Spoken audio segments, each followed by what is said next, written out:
네, 반갑습니다. 오늘은 2월 26일 수요일입니다. 누가복음 벌써 이제 7장입니다. 1절부터 17절까지 말씀, 하나님의 긍휼의 역전이라는 제목으로 말씀 나누도록 하겠습니다. 예, 계속해서 이제 그 이제 그 갈릴리 지역에서의 그 예수님의 사역에 대해서 함께 같이 살펴볼 텐데요. 오늘은 두 가지 사건이 등장을 하는데 한번 천천히 보도록 하겠습니다. 예수께서 모든 말씀을 백성에게 들려주시기를 마치신 후에 가버나움으로 들어가시니라. 자, 이제 이 지명 굉장히 익숙하시죠? 이제 그 가버나움이 어디 있는지는 그저 호수 다시 그냥 지도를 볼까요? 자, 일단 이 지도는 이따 보여드릴게요. 자, 일단 이제 가버나움에서 이제 일어난 일이다라는 걸 먼저 하나 이해하시면 좋을 것 같고요.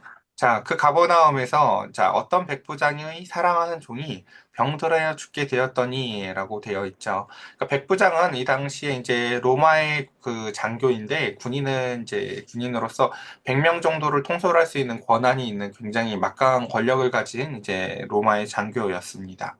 그 백부장이 그 가운데서 그의 종이 병들어 죽게 되었는데 예수의 소문을 들은 것입니다. 우리 한번 충분히 상상을 해보세요. 그러니까 다른 나라를 점령하고 있는 점령군인데 우리 지금 이거랑 예를 들어서 비슷한 이야기 중에 하나가 뭐 예를 들어서 나아만 장군 이야기를 예전에 되게 기억할 거예요. 그쵸? 그 그냥 어디서 온 그 잡혀온 종이 자기네 동네에 옛날에 이런 선지자 있어요 이러는 것처럼 자기의 점령지 가운데에서 그 가운데에서 이제 한 이야기를 듣는 거죠. 예수님에 대한 소문을 들은 거예요. 근데 이 백부장은 참으로 놀라운 품성을 갖고 있는 것이 그 소문을 듣고는 유대인 장로 몇 사람을 예수님께 보내서 오셔서 그 종을 구해주시기를 청합니다. 그러니까 뭐 종을 다시 사도 될 텐데 그 가운데서 이 백부장은 자신의 종에 대한 긍휼히 여기는 마음이 있었고요. 그리고 그 가운데서 또 예수님에 대한 소문을 들었는데 예수님에 대한 믿음이 있어요.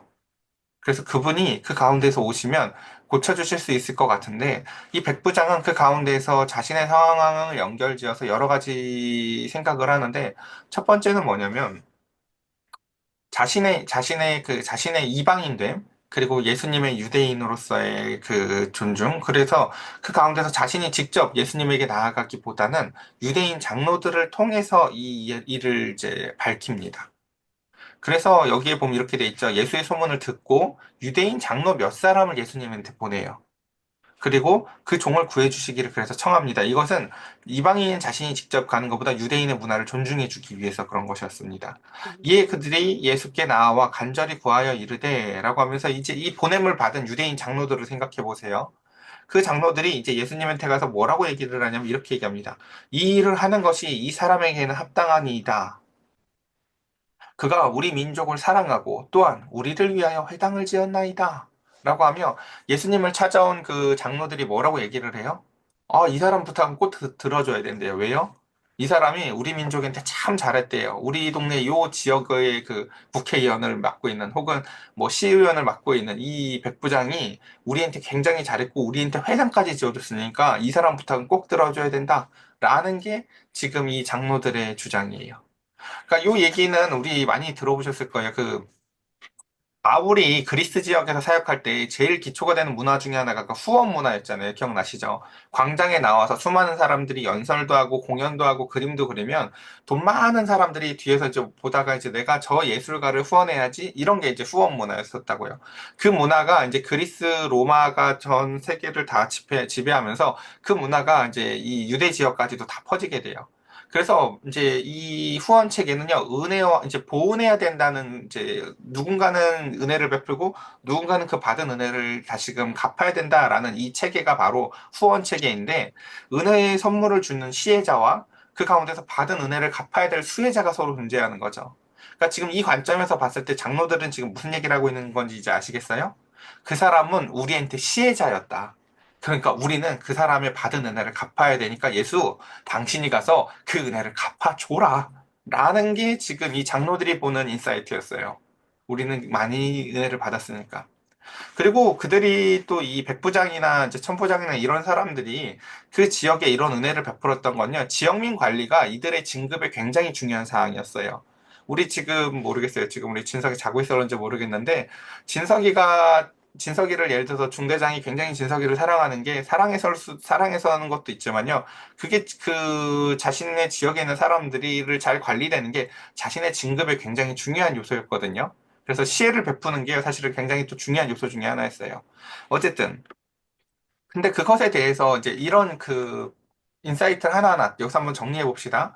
지금 이제 백부장은 자신이 거기에 갈 만한 존재가 아니라고 생각을 해서 유대 문화를 존중해서 장로들을 보냈는데 장로들은 거기에 와서 뭐라고 얘기를 해요? 야, 우리가 받은 게 있어. 당신이 가서 갚아주는 게 맞아. 라고 얘기를 하며 지금 이것을 수혜자로서 그것을 갚아달라 하고 얘기를 합니다. 자, 봅시다. 6절. 예수께서 함께 가실새에 이에 그 집이 멀지 아니하여 백부장이 버트를 보내어 이르되 라고 하면서 그래서 예수님께서 그래 그럼 뭐 갚아주지 하고 그 길을 나서십니다. 근데 그때 그 소식을 들은 백부장이 굉장히 놀래요. 왜냐하면 백부장이 왜 놀랬을까요? 아니, 내가 거기에 갈 자격이 없다고 해서 자격이 없다고 생각하고 나는 이방인이기 때문에 장로들을 보낸 건데 지금 이 중간에 있는 장로들이 해석을 잘못해가지고 내가 갈 자격도 없다고 생각하는데 그가 나에게 온다니? 라고 생각하면 백부장이 급하게 놀라서 빨리 뛰어나갑니다. 그래서 주여 수고하지 마옵소서 내 집에 들어오심을 나는 감당하지 못하겠나이다. 그러므로 내가 주께 나아가기도 감당하지 못할 줄을 알았나이다. 그쵸? 지금 이 모든 게 오해라는 걸 설명해 주는 거예요.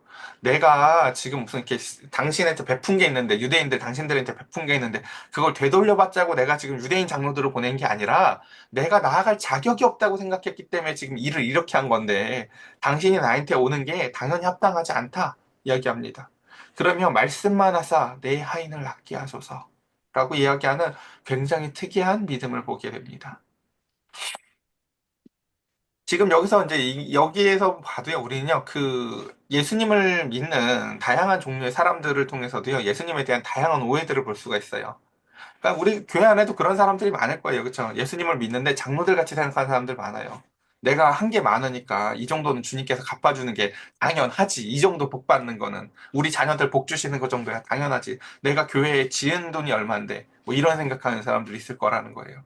장로들처럼요. 그러니까 장로들처럼요. 내가 은혜 받는 게 합당하다라고 생각하는 사람들이 있는 반면에 백부장 같은 사람들이 있다는 거죠. 놀랍게. 교회도 가본 적이 별로 없는데 그냥 그 멀리서 소문만 들은 백부장임에도 불구하고 백부장 같이 하나님의 은혜를 나는 감당할 만한 존재가 아니야 라고 생각하는 사람이 있다는 거예요. 그러니까 이게 굉장히 놀랍죠. 그러니까 은혜를 받을 만한 자들이 교회 안에 있는 게 아니라 교회 밖에 있는 모습이에요, 사실은요. 그래서 그 가운데 보면은 이 백부장에겐 그래서 예수님의 치유는요, 내가 회당도 지어졌으니까 저들이 갚아야 될 빚이지 라고 생각하는 것이 아니라 무엇이었습니까?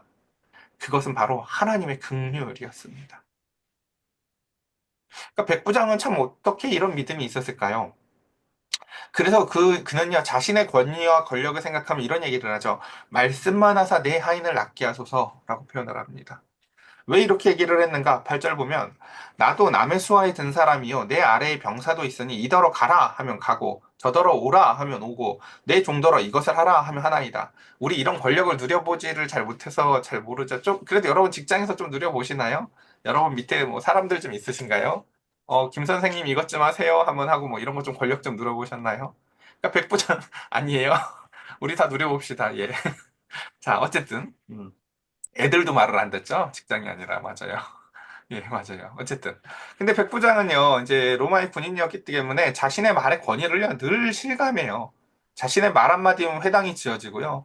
자신의 말 한마디면 도로가 생기고요. 자신의 말 한마디면 마을이 쑥대밭이 되기도 하는 게 자신의 말의 권위였어요. 근데 지금 그 가운데서 그가 예수님의 소문을 들었잖아요. 그쵸? 근데 그 주님의, 그 예수님에 대한 소문을 들었는데 그의 마음속에는요, 저도 참 이걸 설명을 너무너무 하고 싶은데 하나님에 대한 막 믿음이 생겨나는 거예요. 저와 여러분들에게 이런 게 생겨났으면 좋겠어요. 저는요, 사실 꿈속에서 기도를 많이 하거든요. 이게 풀 뜯어먹는 소리인가 싶죠. 내가 꿈인 걸 아는데 꿈에서도 기도를 해요. 꿈에서도. 근데 꿈에서 기도할 때 제일 신기한 것 중에 하나가 뭐냐면요. 그때 막 믿음이 있어요. 뭐냐면 내가 꿈에서 기도해도 하나님을 다 들으시는 것 같고 그 꿈속에서 기도를 하는 가운데서도 그 믿음을 보시면 일하실 하나님이 꿈이니까 더 생생해요. 어떻게 보면요. 다시 본문으로 와볼게요. 지금 이 백부장에게는요, 그래서 자신이 살아가고 있는 현실 너머에 저 초월 세계에 계신 하나님, 그 하나님을 통해 이 땅에 오신 예수님에 대해 자신보다 더 큰 권위를 갖고 계신 분이라는 인사이트가 있어요.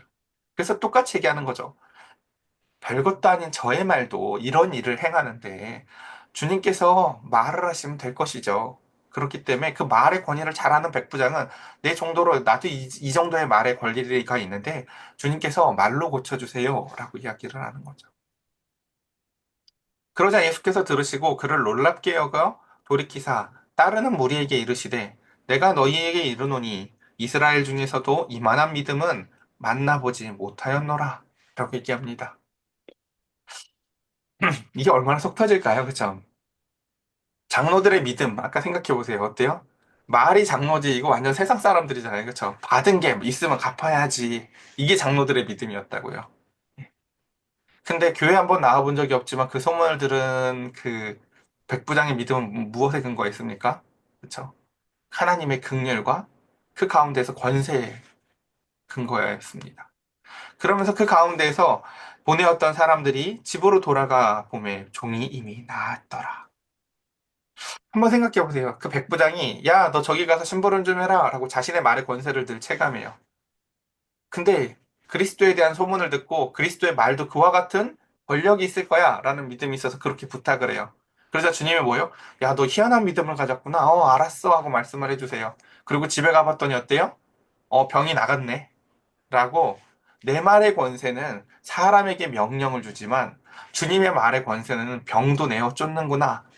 죽음의 공포로부터도 우리를 구원하시는 능력이 있구나. 라는 것을 백부장은 경험하게 됩니다. 그러니까 여기서 중요한 것은 첫 번째 이겁니다. 백부장에겐 두 가지가 있었습니다. 첫 번째 뭐예요? 자기가 자격이 없다는 인식이 있었어요. 자, 이게 아까 누구에게 없었어요? 장로들에겐 이게 없었다고요. 장로들은요, 자신이 자격이 있는 줄 알아요. 자신들이 무엇을 했다고 생각하고 그 가운데서 회당 짓는데 공헌을 많이 한 사람은 은혜를 받을 자격이 있다고 생각을 해요. 근데 백부장은 회당을 지은 사람으로 자기를 인식하는 것이 아니라 자신을 은혜를 받을 자격이 없는 자로 인식합니다. 그리고 두 번째는 무엇이었습니까? 말씀만으로 치유해 주실 수 있다는 믿음의 확신이 있었습니다. 이 두 가지. 자, 이걸 이렇게 제가 정리해 볼게요. 말씀을 신뢰하는 자는요, 하나님의 능력을 경험하게 됩니다. 저와 여러분들에게 정말로 이와 같은 능력이 임하길 원합니다. 교회에 오래 다녔지만 이런 것들을 경험하지 못하고 늘 그냥 장로들 같이 오래 봉사하다 보면 하나님이 뭐 좀 해주겠지라는 그저 인간의 세상에서나 통용될 법한 계산적인 사랑이 아니라 막연하지만 우리가 상상해 볼 수 없는 그 하나님의 긍휼에 기초하여 그 가운데서 나의 자격 없음을 알고 하나님의 긍휼에 의지하여 그 가운데서 말씀에 의지할 때에 하나님의 능력을 경험하게 될 것입니다. 이것은 종교 생활의 기간이나 심지어 우리의 지위하고도 관련이 없습니다. 자, 이제 두 번째 사건 함께 같이 살펴보겠습니다. 그 후에 예수께서 나인이라는 성으로 가실새 나인 성은 어디냐면요. 지도에 보시면은 여기 가버나움은 보이시죠? 가운데. 아우 이거 글씨가 잘 안 보이네. 왼쪽 제일 아래예요. 어쨌든 간에. 꽤 떨어져요. 갈릴리 남서쪽에 나인이라는 성 보이실지 모르겠어요. 뭐안 보여도 됩니다. 뭐 나인성 뭐 위치 그냥 이렇게 보이시는 분들은 보십시오. 자, 어쨌든 나인성이 이쪽이다라고 해서 예수님께서 이제 나인성으로 가는데 그때 이제 웬 행렬이 보이는데 무슨 행렬이었냐면은 이런 행렬이에요. 그 나인성에서 막 사람들이 슬퍼하면서 그 가운데서 관을 메고 나오고 그 가운데서 관을 메고 나오는데 그 사람들이 이제 이런저런 이야기들을 하는 거죠. 한번 본문 봅시다. 자, 그 후에 예수께서 나인성으로 가실새 제자와 많은 무리가 동행하더니 성문에 가까이 이를 때에 라고 하면서 방금 지금 이제 그 백부장이 종이 나섰어요. 그리고 나서 나인이라는 동네로 가버나움에서 이제 가는데 막 그 많은 무리가 따라옵니다. 예수님을요.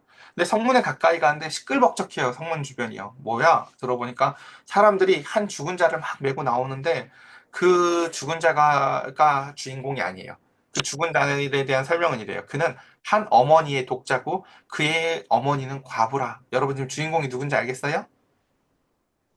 그 아들을 잃은 엄마예요, 주인공이요. 죽은 사람이 아니에요. 죽은 사람이 주인공이 아니라, 그 성에 많은 사람도 그와 함께 나오거늘이라고 하면서 그 스포트라이트가 누굴 비추고 있냐면요. 과부인데 자식이 하나밖에 없었는데 그 자식도 잃어버린 이제는 가슴이 찢어지고 절절한 세상에서 인생에서 가장 큰 고통을 짊어지고 있는 한 과부의 고통에 주님께서 집중하고 계세요. 13절에 보면 주께서 우리 이 말 많이 본 것 같죠? 아닙니다. 누가복음에서 주라는 단어가 여기 지금 처음 나와요. 그러니까 어, 지금 누가복음에서는 처음으로요. 그 예수님을요. 그와 같은 능력이 있으신 분으로서 표현하기 위해서 주께서라고 표현을 하며 과부를 보십니다. 그의 고통을 주님께서 응시하시고 그리고 그다음 무엇이 작동해요? 긍휼히 여기심이 작동을 해요. 그리고 그 가운데서 그에게 이렇게 얘기하시죠. 울지 말라. 인생에서 여러분 가장 큰 슬픔이 여러분은 무엇이었나요? 성경에서는 인생에서의 가장 큰 슬픔을요, 자식을 잃은 부모라고 표현을 해요. 오히려 죽은 사람에 대해서는 주목하지 않아요. 죽음은 죽음으로써 효력을 다하지만 그 죽음의 고통의 짐은 마치 부채처럼 이제 살아남은 사람이 그 모든 것을 다져야 되는데 그것이 그 부모가 지을 때 그것이 가장 무겁고 고통스러운 짐이라고 얘기를 해요. 이 짐은 사실은 하나님께서 지시게 되는 짐이죠. 하나님께서 이 땅에 독생자를 내어 보내주시면서 그 가운데서 자식을 잃은 슬픔을 통해서 이 땅에 있는 모든 사람들의 죄를 대신 지시기도 하시고 아브라함에게 요구하셨던 짐이기도 합니다. 근데 그 짐을 이제 지은 한 여인인 거예요. 자신의 아들이 죽었어요. 그리고 깊은 슬픔 가운데서 있는데 그 슬픔을 유대인들은 어떻게 해소했냐면은 그 어머니의 고통이 가족들의 고통이 되고 가족들의 고통이 동네 사람들의 고통이 되어서 다 함께 울음으로 그 모든 고통들을 함께 같이 해소해 나아갔습니다. 인간이 할 수 있는 게 그거밖에 없잖아요. 그쵸? 저도 중학교 1학년 때 그 어느 토요일이 기억이 나는데 외할아버지가 돌아가셨다고 했어요. 그래가지고 이제 시골에 내려갔는데 보니까 생각보다 그 장례식 모습이 좀 이상했어요. 우는 사람이 없고, 잔치집 비슷하게 뭐 사이다 먹고 이렇게 여기서 뭐 노시더라고요. 그죠? 그게 어쨌든 인간이 할 수 있는 그 가족들의 고통을 함께 나누는 방법이었을 거예요. 이 집의 그 슬픔을 사람들이 그 자리를 채워줌으로 인해서 함께 같이 연대하는 거였다고요. 자, 똑같은 거예요. 지금 유대인들은요, 슬픔을요, 같이 우는 걸로 연대하고 있는 거예요. 같이요. 그 가족들만 아파하지 않도록. 그 여인 혼자 그 모든 것을 감당하지 않도록. 이게 사람이 할 수 있는 그 사랑의 최고봉이에요. 근데 문제는 뭐냐면, 그것에도 한계가 있다는 거죠. 그 생각해 보세요. 3일 장례 치르고 간 다음에 이제는 홀로 남겨지는 시간이 오죠. 사람에게는요. 자, 근데 이거 시간이 많이 지났네. 빨리 가볼게요. 14절. 가까이 가서 그 관에 손을 대시니 맨자들이 서는지라 예수께서 이르시되 청년아 내가 내게 말하노니 일어나라 하심에 죽었던 자가 일어나 앉고 말도 하거늘 예수께서 그를 어머니에게 주시니 자, 여기서 지금 예수님이 하시는 일을 천천히 봅시다. 제가 여기다 숫자를 매겨놨는데 뭐 했다고요? 예수님께서 첫 번째, 그 여인을 불쌍히 여기시면서 보셨고요. 응시하시고, 그 다음에 그를 긍휼히 여기시고, 그 다음에 그에게 사람들은 함께 울어주는 것. 여기서 3번부터가 갈려요. 사람들은요, 함께 같이 우는 것까지가 최고거든요. 함께 같이 울어요. 아이고, 나도 슬프다. 너도 슬프지. 아우, 아프다. 이게 사람의 최고봉이라면 예수님은 여기서 뭐라고 얘기를 하세요? 울지 말라. 라고 말씀을 하세요. 그리고 그 다음 주님께서는 마지막에 그에게 그 아들을 돌려주십니다. 어, 우리 주님께서는요, 하나님께서는 우리에게 생명을 호흡으로 넣어주셨고, 그 가운데서 그 죽은 자를 다시금 살게도 하실 권능과 능력이 있으신 주입니다. 주님께서는 그에게 말씀을 하시고 또한 그 죽은 자를 말하기도 하십니다. 그 주님께서 그 가운데에서 이와 같은 능력을 그 어미를 향한 긍휼의 마음을 가지고 주님께서는 나인성에서 그 과부의 아들을 살리십니다. 그러자 그 모든 것들을 본 자들은 모든 사람들에게 임한 그 감정이 뭐였습니까? 바로 두려움이라는 것입니다. 저와 여러분들에게 늘 저는 이 감정이 좀 있었으면 좋겠습니다. 하나님을 두렵고 떨려하는 마음 말입니다. 하나님 앞에 두렵고 떨림으로 사랑하는 마음. 이 땅에 참 사소하고 연약한 일들로 말미암아 우리가 시험을 들 때도 많고 나의 자금을 경험할 때도 많지만 우리는 동시에 하나님이 무궁하신 큼을 함께 같이 경험했으면 좋겠습니다. 이날 가장 큰 슬픔과 고통을 맛본 여인도 그 여인이었지만 동시에 가장 큰 은혜와 기쁨을 맛본 여인도 바로 그 어머니가 이제 되었습니다. 그래서 모든 사람들이 두려워했죠. 그러니까 이때 가장 큰 은혜를 맛본 사람들은 다 어떤 사람이냐면 함께 슬퍼했던 사람들이에요. 함께 슬퍼하지 않았던 사람들은요, 함께 기뻐할 수 없어요. 하나님의 능력을 맛볼 수 없어요. 그래서 큰 선지자가 우리 가운데에서 일어나셨다. 그렇죠? 사람들은 순간 생각났을 거예요. 아, 예전에 그 엘리야가 했던 거잖아, 이거. 라고 말이죠. 그리고는 하나님께서 자기 백성을 돌보셨다. 라고 그들은 외칩니다. 예수께 대한 이 소문이 온 유대와 사방에 두루 퍼지니라. 그래서 여러분 이제 이걸 꼭 기억하셨으면 좋겠습니다. 하나님이 인간의 역사에 개입하시는 이유는 단 하나입니다. 뭡니까? 하나님의 성품인 긍휼 때문입니다. 그러니까 인간은 이걸 모르니까 우리 옛날에 조선시대 때 그 사진 사극들이나 이런 거 보면 어떻게 해요? 하나님 인간 그 신이 우리의 역사에 개입해 달라고 얇은 소복을 입고 추운 겨울에 나가서 물을 떠놓고 막 빌어요. 신이여 개입해 주소서 개입해 주소서. 그쵸. 그것도 긍휼히 여길 만하지 않아요, 여러분? 일부러 오들오들 떨면서 나 고생하는 거 보면 긍휼히 여기지 않을까? 그쵸. 근데요, 하나님은 우리가 고생하는 것을 보면서 마치 자녀들이요, 나 뭐 안 먹어! 하고 들어가서 그 부모의 마음을, 그 극렬한 마음을 공략하겠다고 하는 거랑 비슷할 수 있겠는데, 하나님은요, 인간의 역사에 개입하시는 가장 큰 원인은요, 첫 번째가 하나님의 긍휼이라는 것이에요. 근데 그 긍휼은요, 인간이 만들어내는 어떠한 요소가 아니라는 것입니다. 백부장이 내가 보험 들어놓는 셈 치고요, 회당을 지어줬던 게 아니에요. 그저 그 가운데에서 나의 자격 없음을 알고 그 가운데서 하나님의 크신 능력을 믿었기 때문에 그 종이 나섰습니다. 자, 여러분 오늘 본문에서 혹시 이 나인성 과부가 이 긍휼을 잊는데 그가 했었던 공적이 뭐가 있나요? 이 은혜를 잊는데 그가 했었던 무엇이 있었나요? 없었나요? 아무것도 없죠. 이걸 꼭 주목해 보셨으면 좋겠어요. 뭘 해야 그런 은혜를 입는 게 아니라니까요, 여러분. 이 과부가요, 뭐 하나라도, 이 과부가 옛날에 무슨 뭐 이렇게 달란트라도 뭐 이렇게 헌금한 적이 있고 이런 이야기가 본문에 전혀 없다고요. 그저 하나님의 긍휼을 입은 자가 하나님의 긍휼하심으로 말미암아 은혜를 입는 것입니다. 그래서 사람들의 위로는 함께 울고 우는 것으로 끝나지만 예수님의 위로는요, 장례식을 생일잔치로 바꾸실 수 있습니다. 그래서 이 모든 것이 역전되는 것을 다시 생각해 보십시오. 끝났다고 생각할 때, 그리고 그 아들이 죽어서 그 어머니의 슬픔이 온 가족의 슬픔이 되고 온 성의 슬픔이 되었던 것을 이제는 아들이 소생하였고 어머니의 기쁨이 나인성 사람들의 기쁨이 되고 온 이스라엘의 기쁨으로 역전되는 것을 우리가 보았습니다. 저와 여러분들의 삶 가운데서 오늘 우리는 이걸 기도했으면 좋겠습니다.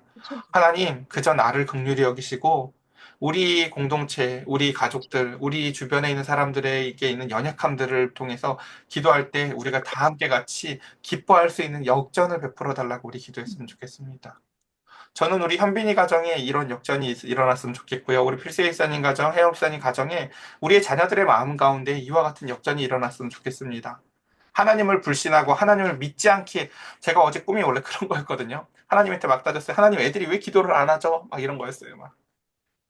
쟤들은 말을 하면 내가 듣는 것도 안 믿고 말을 하면 내가 그걸 들어주고 싶은 마음이 있다는 것도 모르는 것 같아.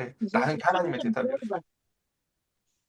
저는 애들이 그래서 막연한 믿음이라도 한번 생겨봤으면 좋겠어요. 그래서 그냥 기도를 해보는 거죠. 그랬더니 하나님이 들으시네라는 것을 경험해봤으면 좋겠어요. 정말 이 믿음이 참 놀라워요. 왜냐하면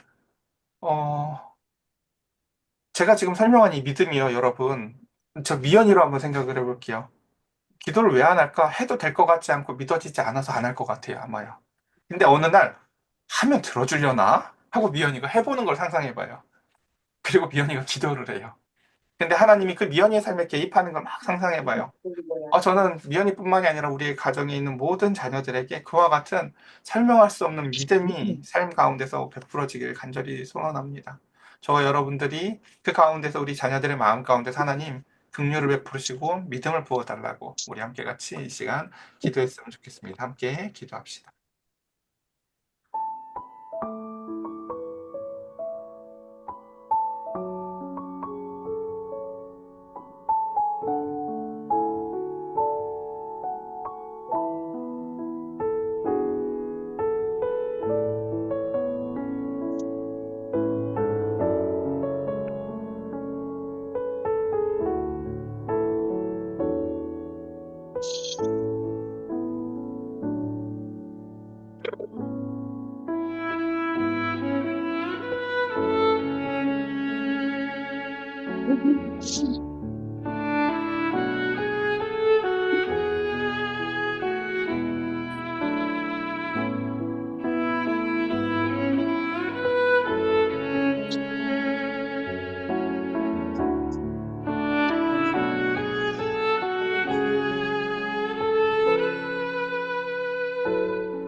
제가 기도드리겠습니다.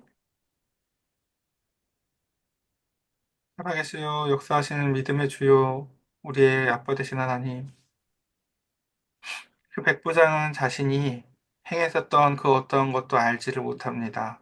마치 천국에 간 양들이 우리가 언제 주님을 먹이고 입혔습니까 하는 것처럼, 반면에 장로들은 우리가 받은 게 있으니 베풀어야 된다는 계산적인 생각을 갖고 살아갑니다.